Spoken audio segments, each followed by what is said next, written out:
$7.99. That's what a ciabatta costs in stores these days. For air, mostly. I call that highway robbery with a corporate accent. Today we're making ciabatta, the Italian slipper bread that kicked the French baguette off its throne. And we make it from scratch, of course, for about 90 cents a loaf.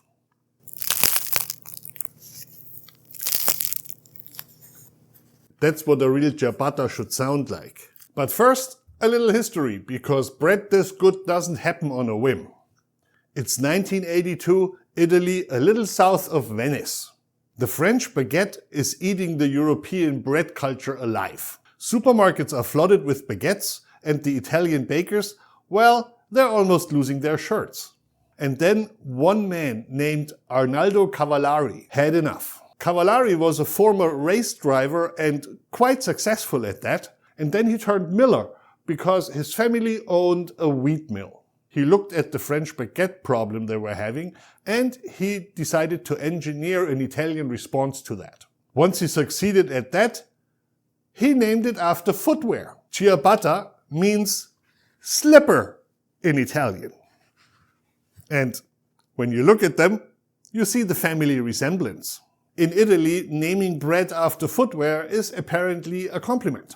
But here's what nobody tells you. Ciabatta was not an accident. It was not handed down by grandmothers. It was invented in 1982 and Cavallari had to trademark it right away so other bakers wouldn't steal it. They stole it anyways. Now the reason ciabatta beat the French baguette comes down to one thing: the dough. Specifically, how wet it is. A baker calls this hydration, a percentage representing the flour to water ratio. And this is where it gets interesting. Just 5 ingredients. Any one of these cost more than 90 cents in your grocery store? No. So let's talk about what each one actually does. That's 400 grams of Italian Naturale Zero. So this is the Italian equivalent of an all-purpose flour, just with a little more gluten. And a little healthier because it's neither bleached nor enriched. It's a reasonably fine grind with a low ash content. You can use US all-purpose flour or, for example, a German type 4 or 5. What I would recommend is a bread flour or a pizza flour because those have more gluten, and gluten is key to getting that airy structure without the little bubbles deflating. So in a nutshell, all-purpose okay, bread flour better. We are doing a no-knead dough. The trick on no-knead doughs is that gluten forms on its own the moment the flour comes into contact with water. If you're in a hurry or you have a commercial bakery, yes, you will have to knead it because you can't afford to wait a few hours for the gluten to form. Kneading the dough will do that a lot quicker. Other ingredients are lukewarm water, salt, yeast, and a teaspoon of sugar. The yeast eats the sugar and produces CO2 and alcohol. You won't notice any of the alcohol in the final bread. Trust me, I tried eating an entire loaf. The ethanol evaporates when baking. Salt does 2 things. Flavor, obviously. The other thing is it controls the fermentation and it tightens the gluten network. I'm using an active dry yeast. The recipe calls for fresh yeast, which is hard to find in the US. Active dry yeast to fresh yeast is a 1/3 by weight. So 10 grams of fresh yeast, which this recipe would be asking for, equals about 3.5 grams of active dry yeast. If you want to speed it up a little, you can go for an entire package, aka 7 grams of active dry yeast. However, the flavor will suffer a little bit, but you're gonna save 2 hours.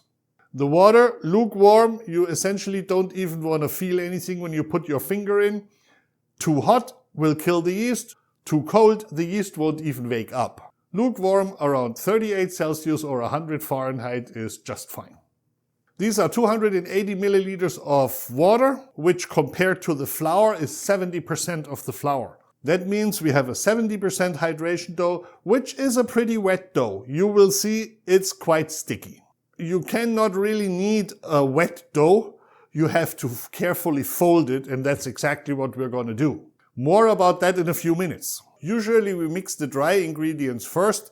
I like to bloom my yeast because I'm using dry yeast. So in order to prevent damage to my yeast, I use the salt and put it into my flour. Stir that in. Let's quickly set this aside. Lukewarm water, sugar, and yeast. Stir to combine. And now let this sit for 5 to 10 minutes until you see it foam up. Our yeast is blooming nicely. Now dump all this into the flour and salt mixture. We're not making a pie crust, we don't need to be precious about it. Use a wooden spoon to mix it all together. I'm using one of these Danish dough hooks. They're a very handy tool, a link in the description. If you're only making bread on occasion and you're on a budget, don't invest the 20 bucks, just use a wooden spoon. So there we did a rough mix, the rest goes by hand. You just want to mix this, no need to knead. The moment the dry flour has gone and it's all come together, you can just stop working on this. There, it's gonna look like a shaggy mess. That's all we need. A little hint, if you got your hands full of sticky dough, never use warm water to wash them off, use cool to cold water. Otherwise that flour turns into library paste and you won't get it off. Cover that shaggy mess and let it hydrate. That's called autolyse and it will produce gluten. I'm using my trusty pizza pans again. Set this into a warm spot. And now the hardest part about bread making, you wait. Minimum 2 hours. That's called bulk fermentation. Your dough is developing something you should not shortcut. It's flavor and gluten. And you don't have to do anything. There are organic acids forming. That's exactly what makes artisan bread so much better than the factory stuff. The French Baguette requires a poulish, which you make the night before. Ciabatta doesn't. It's a very simple bread. Essentially, one dough, one rise, one bake.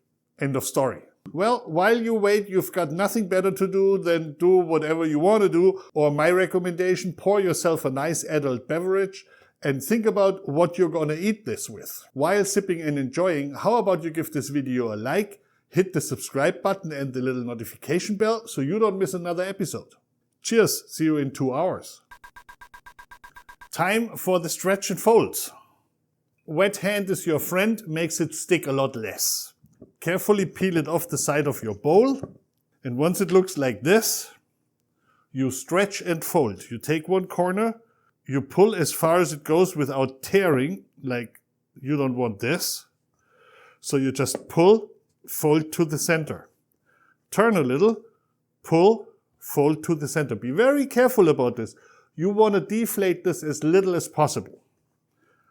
Pull, fold over to the center. Wet your hand as needed. Pull, fold over to the center.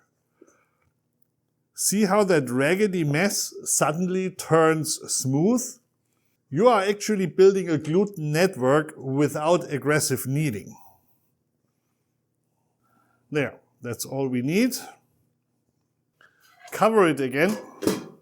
This is the bench rest. Half an hour later,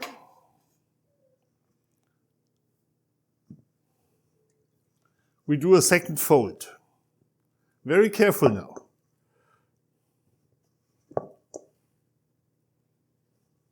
Same principle. Cover again. 15 minutes. The first fold built the network, the second fold organizes it. You will notice the difference. It's not sticky anymore, has a much better structure, and it's less terrifying. The gluten is now somewhat organized, but it needs time to relax. If you try to form this right away, the dough will fight you and it will win. 15 minutes, then we shape. In the meantime, I want to talk about why you're watching this video instead of paying $8 for a loaf of ciabatta. The store-bought ciabatta is often made with dough conditioners and flavoring agents to mimic a long fermentation. Usually it's made cheaply and quickly, and that all for profits. We don't need profits, we need a good loaf of bread. Before we shape the dough, turn on your oven. That's 240 Celsius or 465 Fahrenheit. If you're on a convection oven, drop it by like 15-20 degrees. Version 1, the classic ciabatta loaf.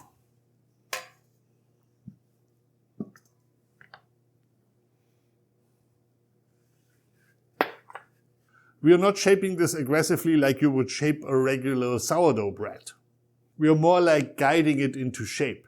I've seen a photo of Arnaldo doing his ciabatta bread and it was rolled, which surprised me because rolling is a lot more invasive than folding. Still, we can do this and I'm going to try. So I'm just stretching this out. I'm liberally dusted here.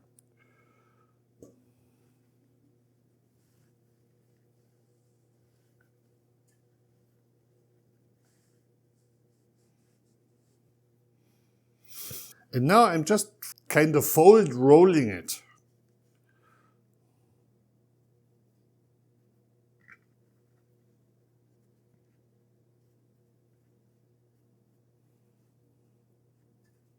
There.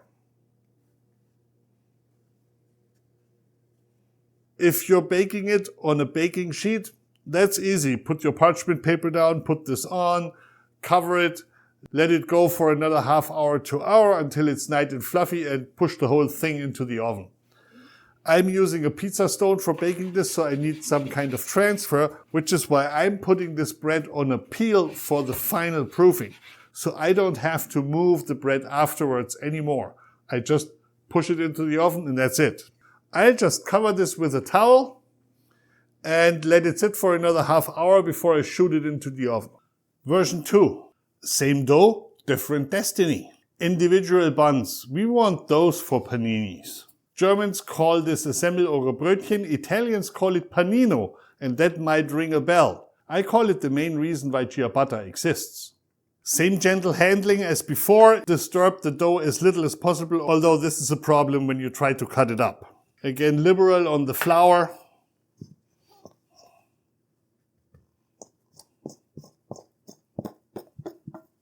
So I'm just stretching the dough out a little.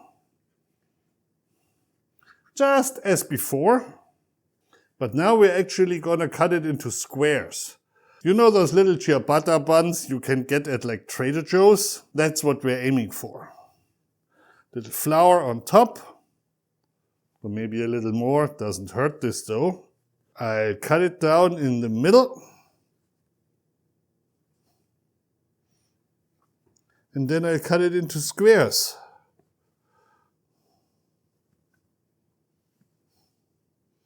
Maybe this doesn't cut, let's push it in. There. Make 6 squares, aka 6 buns.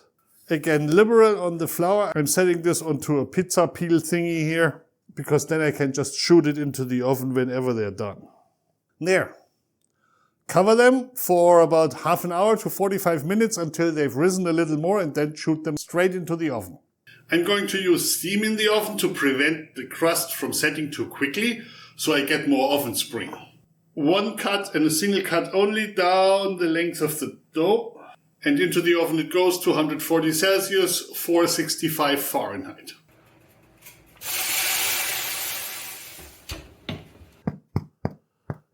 Hear that? It's hollow. That means it's fully baked. Now here's the most difficult moment of bread making. You cannot cut this right now. You have to wait at least 15 minutes. Let it cool down.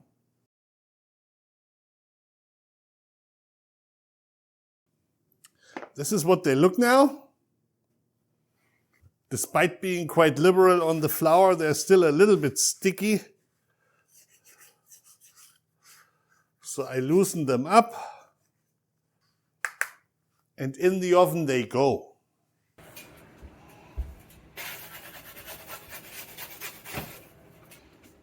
Squirt of water. Here they are. The buns have more surface area than the loaf, so we only bake them for 15 minutes. Ciabatta is not just bread, it's the ultimate sandwich bread. Reason 1, the crust. Hard enough to hold up to a panini press without disintegrating. Soft enough so you can actually chew it. When you're pressing it, you're not pressing a brick. Nothing soaks through, nothing falls out. Ideal conditions. Reason number 2, it's kind of flat. Flat is good for a panini press. You don't just get a little spot that gets the heat, you get full coverage when you press it. Reason 3, and that's a little bit understated, the open crumb of this kind of bread soaks up liquids really well. So it's ideally suited to spoon up some tomato sauce or a white wine sauce from some mussels, or just dip it into olive oil and vinegar. Cavallari invented this to compete with the French. He succeeded. 40 years later, and ciabatta is available all over the world. Not bad for a bread that looks like a slipper.